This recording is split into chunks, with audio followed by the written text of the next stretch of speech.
Hey folks, what's up? Yes. My goodness gracious. So here's the thing. There's been a lot going on. It's summertime. I'm not supposed to be here. We've just been doing the Summer of Geek, which is really fun, but there was a lot to talk about, and I wanted to just give my couple of 2 cents on a few things from from actually, now that I think about it, two incredible team ups. The return of some of our favorite superheroes, a really great restaurant I went to, and yeah, there's just a lot going on right now. And I just wanted to give my little um, nickels worth of opinion. All right. So on that note, no, I'm so used to asking everyone else if they're ready. I'm ready. You're here. Let's do this. Let's have some fun, shall we? All right, let's go.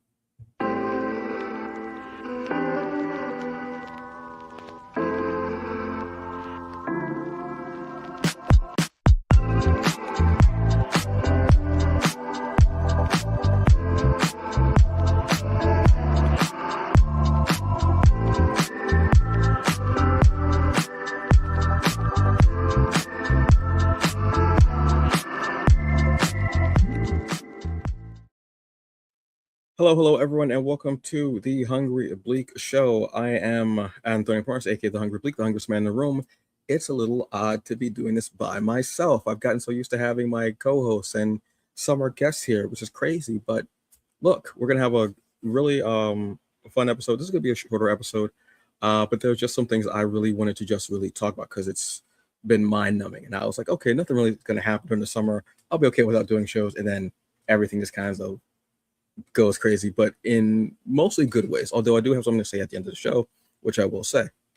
But I want to get into some comic book news, obviously, first. I'm not going to be doing any reviews this show just because reviews just are a little bit more involved, but this news is so cool. I wanted to check it out. So, first off, we got this Stephanie Williams, Eisner nominated Stephanie Williams, Ray Anthony Height are teaming with Shaquille O'Neal on a comic uh, adaptation of Black Caesar for Archie Comics.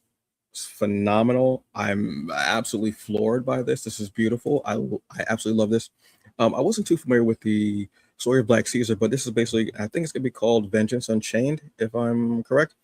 And it's going to follow Black Caesar from being a king to being a slave to being a pirate. Yes. Sign me up. Yes. You already had me with the names involved. Honestly, they could have been doing a comic about anything, truthfully, and I would have been on board. With Stephanie writing, Ray Anthony on art, absolutely. And then I'm wondering how Shaq is going to factor into this. I'm very curious to see how this triumvirate, this triangle of blackness, will be coming together. I'm excited to see this. I'm excited to read it. I will be reaching out with my small, well moisturized hands to type out requests for interviews from them because I'm excited about this. Uh, I love the idea of a character having this incredible journey from being a king to then being a slave to then looking for freedom and finding freedom as a pirate. Yes, absolutely. I know that on social media, um, uh, Stephanie Williams and Ray Anthony Height were kind of teasing, "Hey, if we were to do a project, what would you want us to do together?" And there were everybody was throwing everything out. Honestly, they could have been doing a comic about the early years of rock from Fox's Rock show with a Charles S. Dutton. They could have been doing that as a comic, and I'd have been like, "Yeah, bet I'm in. I'm in. I'm totally in." This is something huge. I will be discussing Stephanie Williams at the end of the show um, for a reason because there have been a lot of things that have been happening. But I'm excited for this. Congratulations for this project. I am so ready for this. Please give it to me. I need to read this. I need to put the hard copy edition on my coffee table now. Please and thank you. This will be awesome. So yeah, there's that news, which is awesome. Congratulations again. And then we have this. Okay, so stop me if you've heard this already. Um, and there came a day unlike any other when Earth's mightiest heroes found themselves united against a common threat. On that day, they became the Ink Alliance. Oh, you thought I was gonna say those other guys, right? No, this is something a bit different, but just as meaningful. So the Ink Alliance, these are the 10 black-owned indie comic book shops in America, and there are only 10, which is surprising to me. I thought there were more. But as of present day, there are 10. I don't know if there were more before pandemic, because I know I spoke to some before the pandemic or even in the midst of the pandemic, unfortunately, and they were closed. But this is incredible. They're getting together to, like I said, form this alliance, where they're going to be doing like exclusive comics, like exclusive variants. You know how different stores will have different variants. Like they'll have a variant for Captain America, yada yada yada, or they'll have one for, um, Spider-Man, whatever, yada yada yada. Well, they have one from Stanford Green. You know Stanford Green, um, one of the best and most acclaimed artists out there. Absolutely love him. You know his work, most recently and hugely, from Bitter Root. I need to reread that. It's summertime and it's hot, so I need to reread Bitter Root. But they're going to have an exclusive variant that is going to be for Teen Titans. New Titans, excuse me, New Titans, which is going to feature which is going to have Cyborg and Static. I'm absolutely loving it. So they're going to have a limit of 1,000 of them, for this.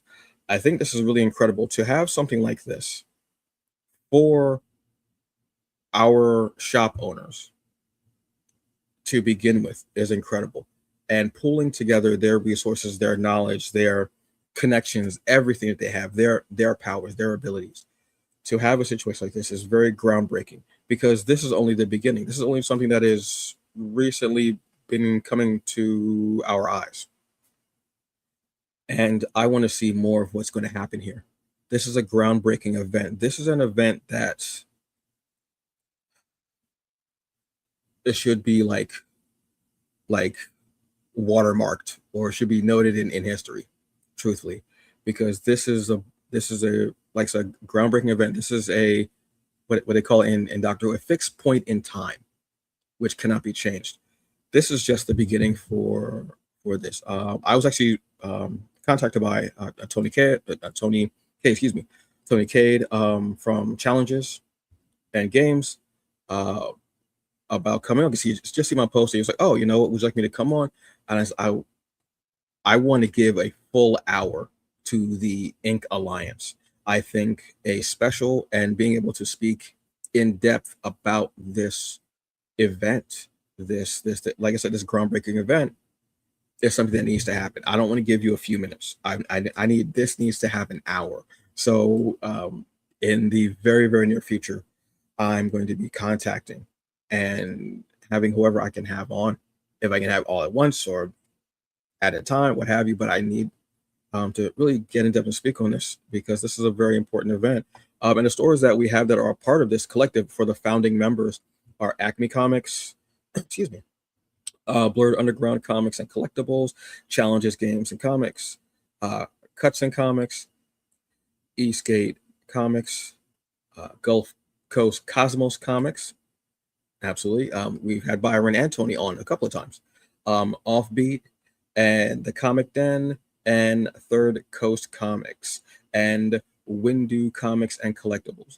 I think this is incredible to have this illustrious crew together. This is the type of collaboration, the type of important thing that we need to see more of.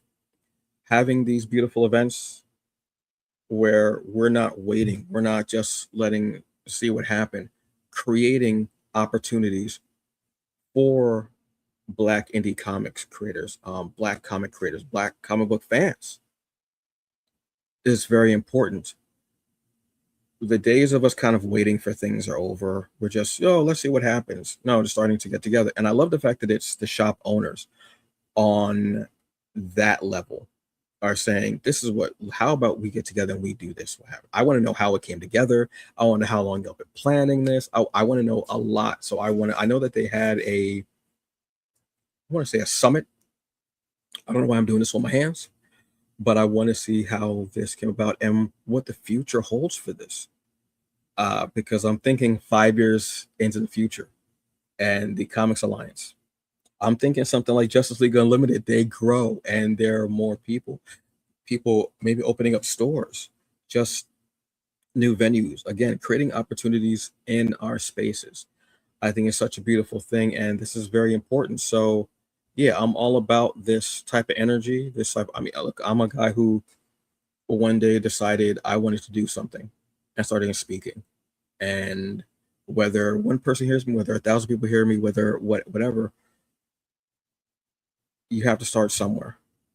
And anywhere, well, actually, I shouldn't say that, but starting somewhere is better than not starting at all. So this is very important. And like I said, this exclusive is, I want this on the t-shirt. Can we get a plan for this on the t-shirt? Can I possibly get this?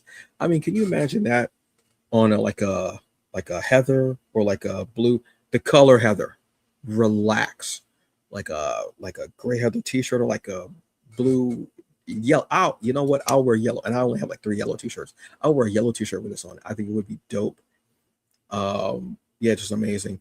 There will be more details to come, obviously. The only thing with something like this is that, and this is the beginning, folks, so you have to be patient with it, but this is, everything starts somewhere. So the release schedule for this is August 19th, 2026. Obviously, it's going to be available in store at participating Ink Alliance retailers. Now, on August 23rd, any remaining copies will be available for purchase online through participating stores. So what that means is, first grabs are going to go to people who are actually able to go into, who pre-order and are able to get it in store, actually in person in store, which I totally understand. Then if there are any left over, what they're going to do is they'll put it online and you'll be able to order, and they'll send it to you. I think that's fair because we need to see how this can go, especially because they're going to limit it to 1,000 like pre-orders. So hopefully we won't get resellers, we won't get interlopers, colonizers, to be honest with you, taking up copies and everything. I want something like this to go to true fans and people who are really down for this and who want to be a part of something like this. So yes, check this out. Be on the lookout. August 29th. If you have a store near you, one of these stores near you, please go pre-order this, get it in store, and show it. Say, hey, I got this from the Ink Alliance store, XYZ. This is something new. This is something great. This is something new that we need. This is something big that is very important. And I'm totally down for this. So yeah, congratulations to them. I'm so for this. Absolutely. So the next up is Neon Ichiban. So I don't know why my voice cracked there, and I have no patience for that. My voice should not be cracking. It's crazy. So Neon Ichiban, this is one of the newest digital comics platforms that are out there. I've been talking about it for a while. They've had a lot of updates going on, and they're growing themselves more. But what I think is something cool is that they recently opened up their beta, like their testing for the Android app, which you can go and actually download. You can even like request, and it lets you know. So 2.0 now available, so you can check it out. Something else that they're also doing, which I love, is they're actually rewarding readers. So you can review comics, and you can get up to $5 per reviewer. So you go on here, you read the comics. There's actually platforms on here where you can actually say, oh, you know what, this is what I thought of the comic, blah, blah, blah, what have you. You can actually do that. I think that's a great thing to do, but something that they're also doing, again, we're going to be linking it back to stores, in store. Now, remember, Neon Ichiban is a digital platform for comics. So, like I said, they're giving you the option where you can review, and they'll actually give you up to $5 per reviewer, and they can use the credit actually in Ichiban to get comics. What they're also doing is they're also linking this to in-store pre-orders, which they'll do. What they'll do is, this is a separate reward, is you buy print and they'll unlock digital. So if you pre-order before FOC, you show proof, you can get up to $5 to spend on a digital copy, a digital comic or manga while your credits last. I think this is awesome. So first, so it's like a three-step process. One is you pre-order and prove it, and you tell them what you pre-ordered, which shop, and upload proof before FOC. Then you pick it up in person on release. Uh, Snap a photo if your book inside, oh excuse me, of the book inside the shop, and they verify the location and all, and then you spend it on digital. So you get that credit, and then you spend it on a digital comic. This this is something that I've been wanting for the longest, or some type of process of it. What I've wanted is actually, when you have a print copy, is if you're able to scan the barcode and you can actually get the digital on a platform. I understand that doesn't really do anything as far as being towards them. Uh, but this is incredible because it's telling you, hey, go into stores. We're a digital platform, but we still want you to go into the actual brick and mortar comic book shops. This is important. This is beautiful. This is just yes. I'm absolutely for this. One hand washing the other, because it's all comics. We're all readers, and even though I read mostly digital, I have a lot of print comics, and I'm gonna buy more print comics now because I want to get more hardcovers. I want to have them, more of them, on my coffee table, but I also just want the print media. My eyes, unfortunately, are adapted more to digital, and I don't like messing up the books. But I think this is a beautiful thing to be able to do, and this would actually make me go and purchase more books in store, which I already do. I actually have an order that's going to be coming from Anyone Comics probably next week or so, of two variants for Bishop #1. I love this premise. I want to see how this works out. And this is only for a limited time. I think they're trying this out as like a beta test, see how this works out. But I think this is an incredible thing to do as well. Like I said, you pre-order it, you prove it, you pick it up in person, you prove it, and then you spend it, and then you're able to spend the credits that you get on a digital comic. This is beautiful because you can either buy the same comic, you can buy a different comic. It's whatever you want to do. You can buy a comic that's not able to find right now because it's older print and Neon has it, or so. This is a beautiful balance. I think this is something that is just very much needed and very important to do. So congratulations, Neon. Uh, yeah, I'm on board with this. I just want the app to start to progress a bit more, and because I want to use the app. I have a $5 credit on there already, but between doing little reviews, which I've read so many damn comics, doing little reviews, and also pre-ordering comics and picking them up on release in the store is beautiful. We'll be getting a lot more pictures of people in stores showing, hey, this is store, hey, this is I'm at Gulf Coast Cosmos Comics right now. I'm in Cuts and Comics. I'm at Challenges Games and Comics. I'm at whatever store it is. I'm at Anyone Comics. I'm at Everyone Comics. Whatever store it is, this is going to get people to know, oh, that store is near me, or oh, I know where that store is. Oh, I walk by that store a bunch. Oh, I can order comics from them. Let me check out their website. This will not only bring a lot of attention to the comics and to the stores, but it can make a lot more opportunities now for stores, and maybe even Neon Ichiban working with stores formally, and again, working together. I absolutely love that. So yeah, I'm all for that. I'm all for anything that breeds more of a community. Always, absolutely always. And final bit of news is X-Men 97 season 2 is here, folks. Yes, it came out it premiered this past Wednesday, 3 episodes, and they are bangers. Holy cow. I'm in the middle of watching the 3rd episode, but episode 2 absolutely got me. If you know me, you know why it got me. And also, I got to hear some Veruca Salt of Volcano Girls. Took me back to that to the 90s in the biggest way. So such a big smile on my face. It was just such a great episode. Absolutely loved it. Cable was very front and center, which I almost wore my Cable t-shirt today. But it's black. It's like 100 degrees here in Jersey today. Actually, last couple of days. So I was like, you know what? I'm going to wear something a little bit lighter, something that opens up so I can show the chesticles.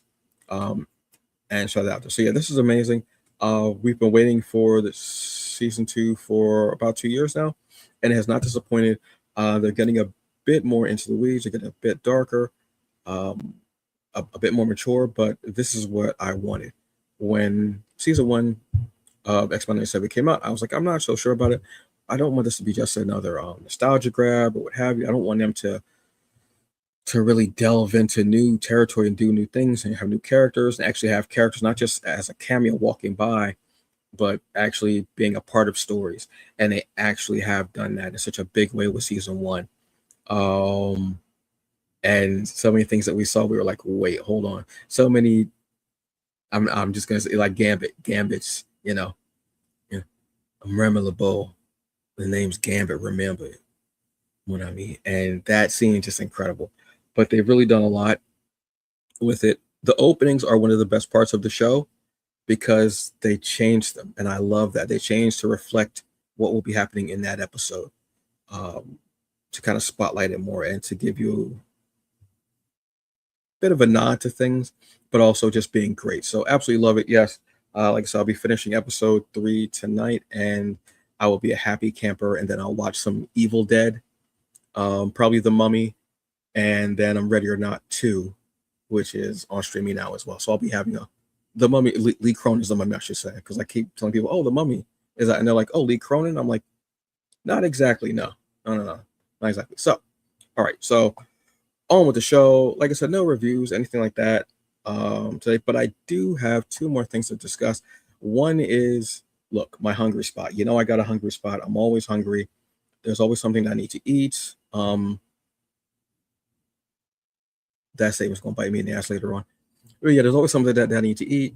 So a few weeks, actually no, at the end of May, it was Jabba Chan's birthday. You all know Jabba. She's a co-host here at the Hungry Bleak channel, and we were in New York, hanging around, chilling, and we ended up hungry, and we needed something to eat. So we went to this spot called Okai, Poke and Ramen.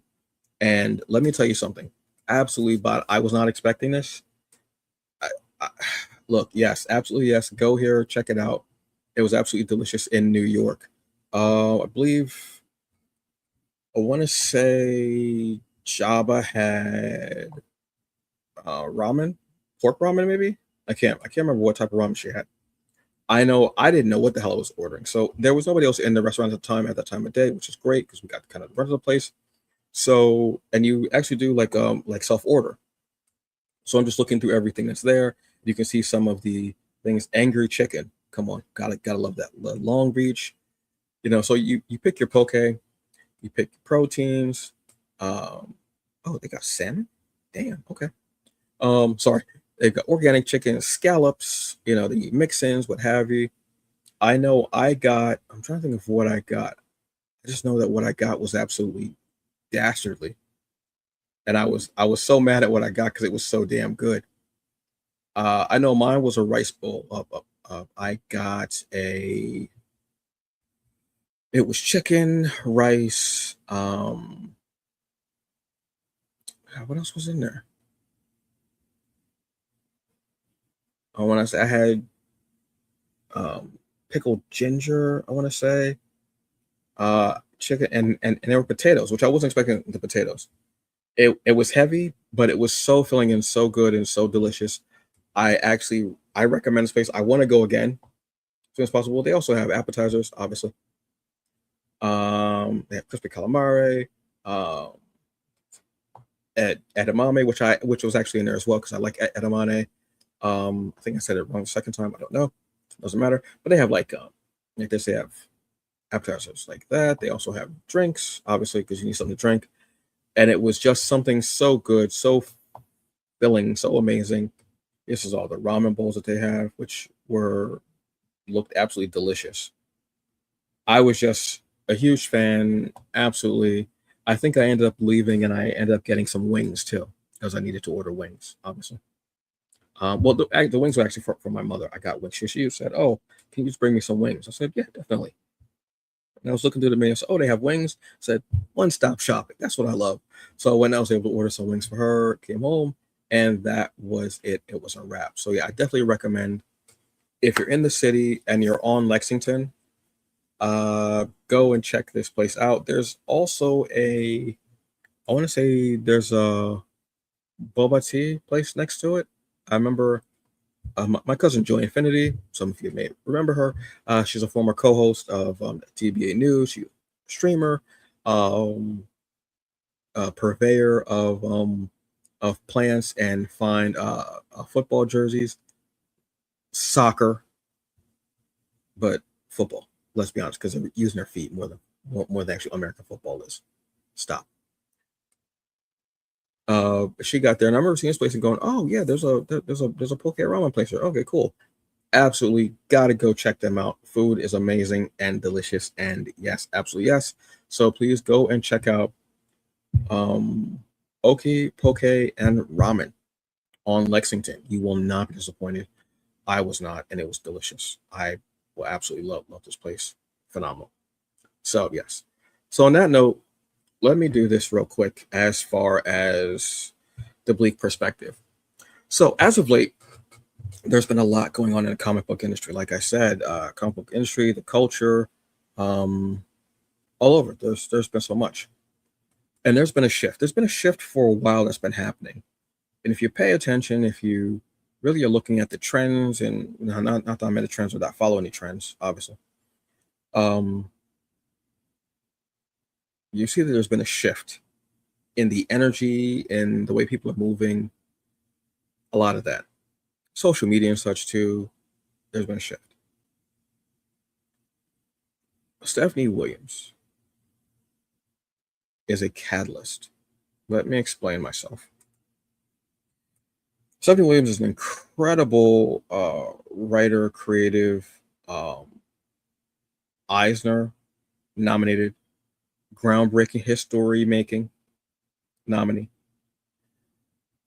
Also, the I think I met her 2 or 3 times. Absolutely delightful person. Had the most wonderful time speaking to her. So much fun. Uh, and I was just overjoyed to be able to speak. And I did geek out a little bit. But I did. You could put Tom Cruise in front of me, and I'm like, oh, hey, what's up, bro? You put Stephanie Williams in front of me. You put Brandon Thomas in front of me. You put Aletha Martinez in front of me. You put yes, I will geek out over them. Absolutely yes.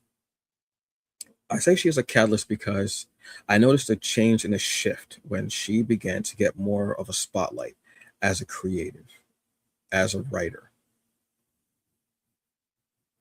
and the spotlight being on her.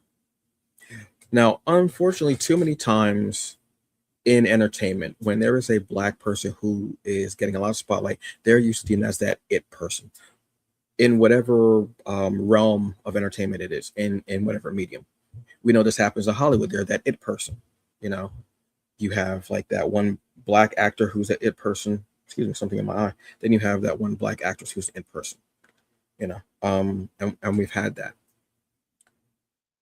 So I think in a way they were kind of trying to do that with Stephanie. But what she did with the spotlight that was on her is she began pulling people into that spotlight. And the spotlight got wider. And you were seeing other people and other people's names.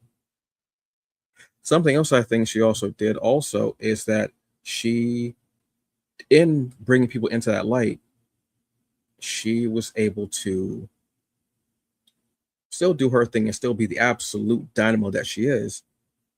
But then there were other people who I think gained confidence and said, she's one of my favorite writers and I love her work and she's amazing and she's doing it. I need to do it. And they started speaking up and being a bit louder and speaking more and showing off more their work and what they're doing and the mediums that they're doing. And I love that.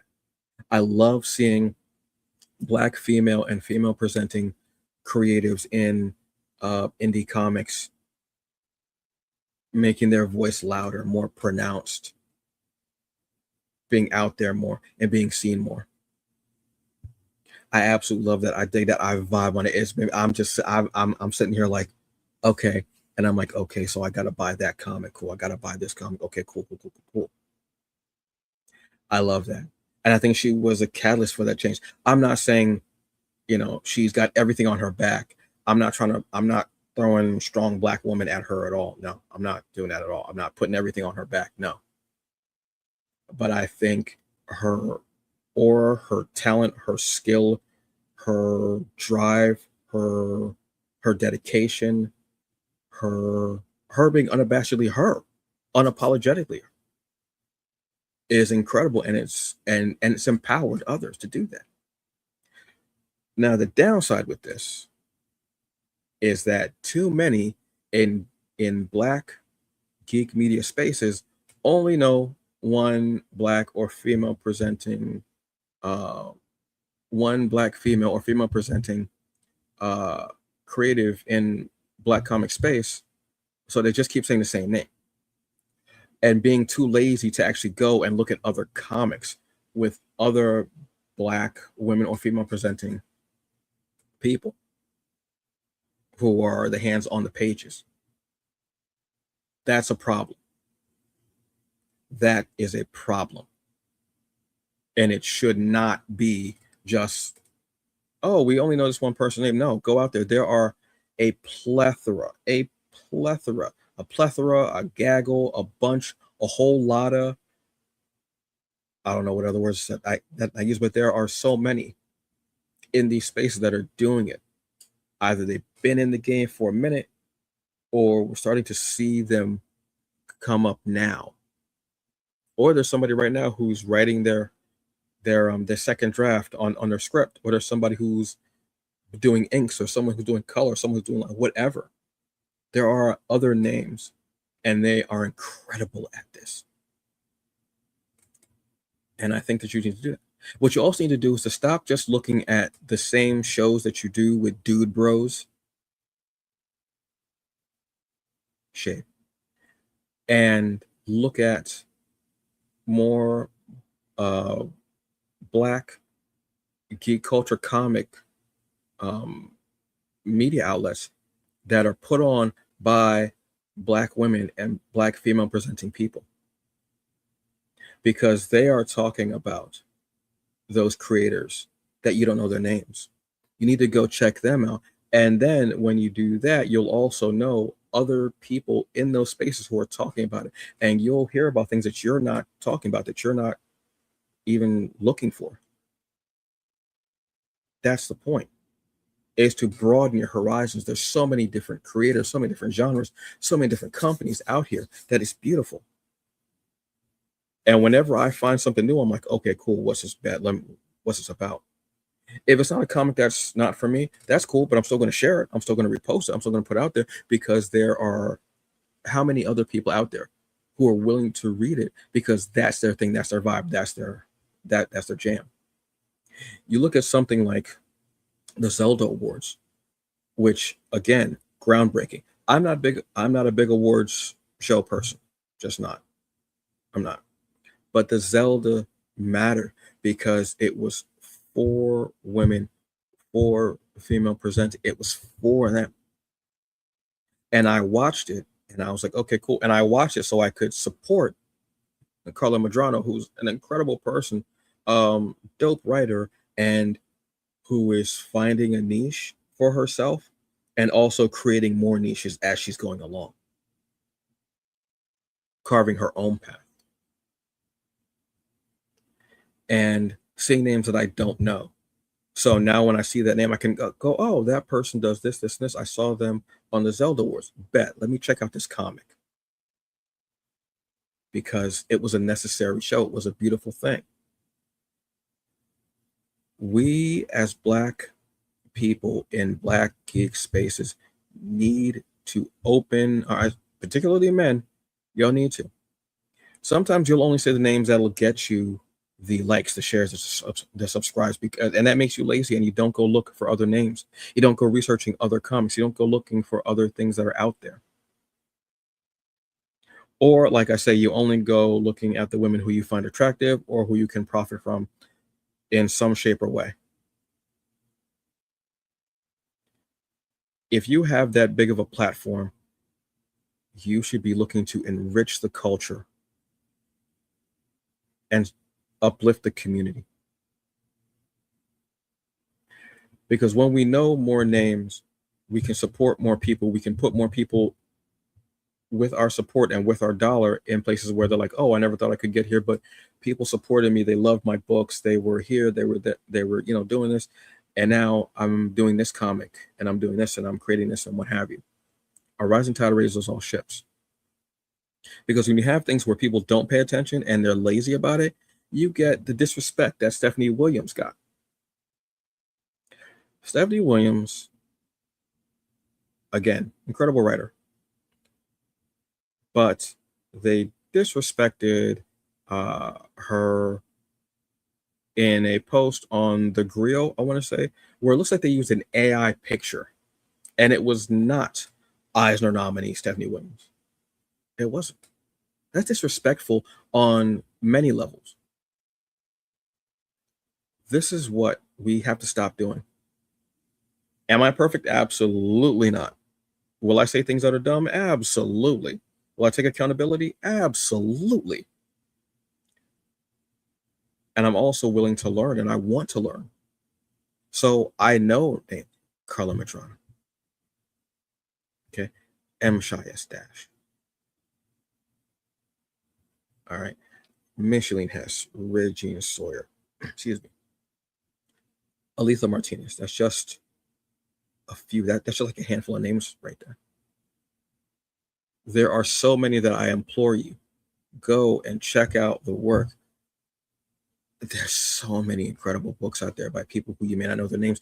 And you read, and here's the thing, when you read that comic and everything, show the book off, post the book. Don't do a whole big thing. Just post the book. Say, hey, check out this book. It's awesome, what have you. Don't have your big face on there covering up the book. No.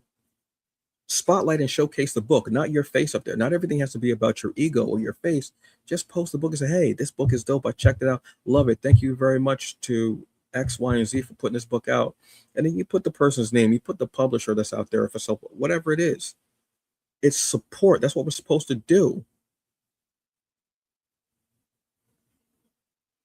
This is what you're supposed to do when you have that big of a following. I admit I'm a small person. I'm 5'5", but I mean a small like little bubble here in my thing in my channel, trying to create something more. But we have to be better, and we have to support the same way that you want everyone to support your book or your show or what have you. You have to show support to others, and just not people, like I said, that you profit from or that you're attracted to. That shit is done. It's over. That shit doesn't fly. We have to do better in the community. We have to do better. Because we do not get to be mediocre. We do not get to be subpar. We are excellence. Bottom line, bar none. That's it. So do better. Look at other books. My God, please. It's important. This medium is important. It's art. It's beautiful. Stop having your big face all over everything and just show the book. Just show the person that you're interviewing. Just do that. We don't need to see your big face all over the damn post. Stop. It's enough. The ego. It's crazy. Anyway, I'm going to get off my soapbox. Go back down to being 5'5".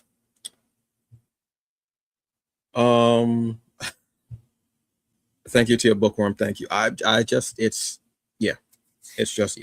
just enough. Bad enough we don't have a lot of journalists in these spaces, but we have to have integrity. It shouldn't be about your ego. It should be about supporting the books that are out there, supporting the creatives that are out there, and supporting the publishers that are out there that are doing the work for us, by us, and loving us. That's what it should be about. All right. So on that note, folks, I am done. Look, join us next Wednesday at 7 p.m. Eastern Standard Time live. It will be another episode of our summer series, Summer of Geek. We will be talking about video games, particular video games, and we're going to be having a lot of fun with that.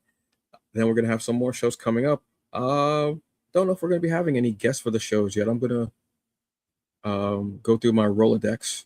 I actually have an old Rolodex where I just flip through it and looking for names, and we'll go from there.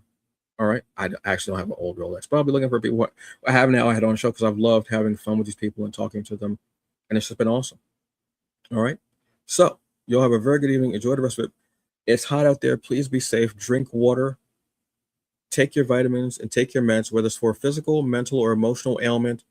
I want you to be the best you that you can be.